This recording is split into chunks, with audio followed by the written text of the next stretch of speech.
Hello नमस्कार जय श्री राम साथियों।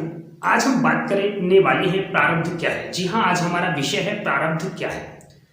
हमारा मनुष्य जन्म से पहले इसके पूर्व भी कहीं ना कहीं हमारा जन्म हुआ होगा। तो उस जन्म में हमने जो कर्म किए हैं, अच्छे या फिर बुरे, बहुत सारी हमारी योनियां हुई होंगी, बहुत सारे हमने जन्म लिए होंगे, बहुत सारे हमने कर्म ऐसे किए होंगे, वो अच्छे या बुरे हो सकते हैं। तो उन अच्छे या बुरे कर्मों को जो मिला दिया जाता है उसे ही प्रारब्ध बोलते हैं। जब हमारा मनुष्य जन्म हुआ तो वही अच्छे और बुरे कर्म हमें यहाँ भुगतने पड़ेंगे, वही प्रारब्ध है।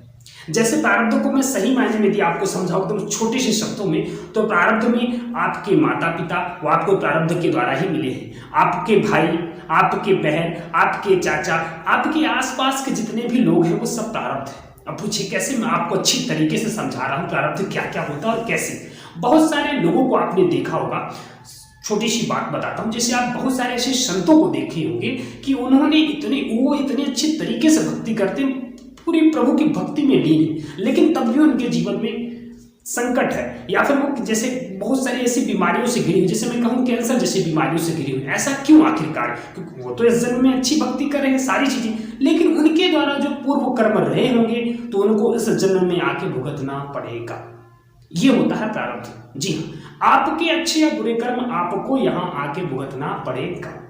अच्छा, प्रभु की भक्ति से क्या होता है कि उन कर्मों को भुगतने में हमें आसानी मिलती है ना। वो हम जब भुगत लेते हैं हमें पता भी नहीं चलता। प्रभु की भक्ति इसलिए करनी चाहिए। समझ पा रहे हो? प्रभु की भक्ति से भी मैं इसको जोड़ दिया। क्यों प्रभु? क्योंकि सच्चाई है। जब आप प्रभु की भक्ति करने लग जाओगे तो जो आपको दंड मिलने वाला है वो आपको महसूस ही नहीं होगा, और कब आप प्रारब्ध भुगत लोगे आपको पता भी नहीं चलेगा। इसलिए ये सारी चीजें होती। कभी कभी आप देखे होंगे कि आप बहुत ही अच्छे लाइन में अच्छे तरीके से चल रहे हो, कभी किसी का अहित नहीं चाह रहे हो, तब भी आपके जीवन में कुछ ना कुछ परेशानियां आ जाती हैं। कुछ ऐसे लोग आपके आसपास होंगे जो आपको तंग कर रहे होंगे। तो ऐसा क्यों होता है? क्योंकि वो आपके प्रारब्ध है। वो प्रारब्ध आपको दंडित करने के लिए कुछ ऐसे व्यक्तियों को बना दिया है जो आपको दंडित कर रहे हैं, वो आपको परेशान कर रहे होंगे। मतलब आप जबरदस्त अच्छे हैं, आपको पता है हमने कुछ भी गलत नहीं किया है, लेकिन आपकी प्रारब्ध कुछ न कुछ ऐसे रहे होंगे जो आपको परेशान कर रहे हैं और दंडित करते हैं जन्म में आके। वो इस तरह से प्रारब्ध की सजा मिलती है। इसलिए प्रभु की वो प्रारब्ध कम करने के लिए सिर्फ प्रभु ही एकमात्र ऐसा साधन है जिनकी भक्ति में हम आप लीन रह के वो प्रारब्ध बड़े आसानी के साथ भुगत सकते हैं। इसलिए सिर्फ प्रभु की भक्ति बढ़िया से लीन रहिए, प्रभु की भक्ति करते रहिए शानदार तरीके से, और जीवन को सफल बनाते रहिए। तो मेरे हिसाब से मैं आपको समझा पाया होगा कि प्रारब्ध क्या होता है। कभी कभी ना बहुत सारे लोग को आपने देखा हो, पेरेंट्स भी ऐसे मिल जाते हैं ना, हालांकि माँ बाप बहुत अच्छे होते हैं, लेकिन कभी कभी लोगों को ऐसे लगने लगता है कुछ माँ बाप ऐसे होते हैं कि बच्चे की केयरिंग नहीं करते हैं। वो आपके प्रारब्ध ही हैं, आपके प्रारब्धों के कारण ही आपको ऐसे माँ बाप, ऐसे भाई, कभी कभी किसी का भाई ऐसे खतरनाक हो जाते हैं कि वो उनको परेशान करने लगते हैं, कभी किसी की बहन के द्वारा, कभी किसी के चाचा के द्वारा। तो ऐसा क्या है? ये आपके प्रारब्ध है। आपके प्रारब्ध ही आपको ऐसी चीजें बनाई जाती है जो आपको दंडित कर सके, सजा दे सके। ये सारी चीजें ऐसी मिलती हैं।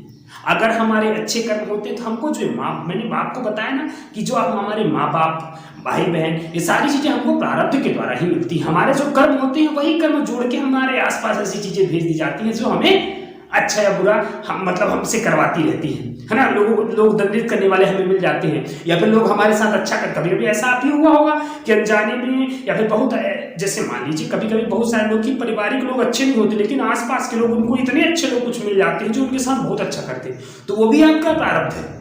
सब सारी चीजें जो भी हो रही होती हैं आपके साथ, अच्छा या बुरा, वो सारी चीजें आपके प्रारब्ध में जो आपके पूर्व जन्म में आपने कर्म किए उसी आधार पर आपको चीजें मिल रही होती हैं। तो साथियों, ये होता है प्रारब्ध।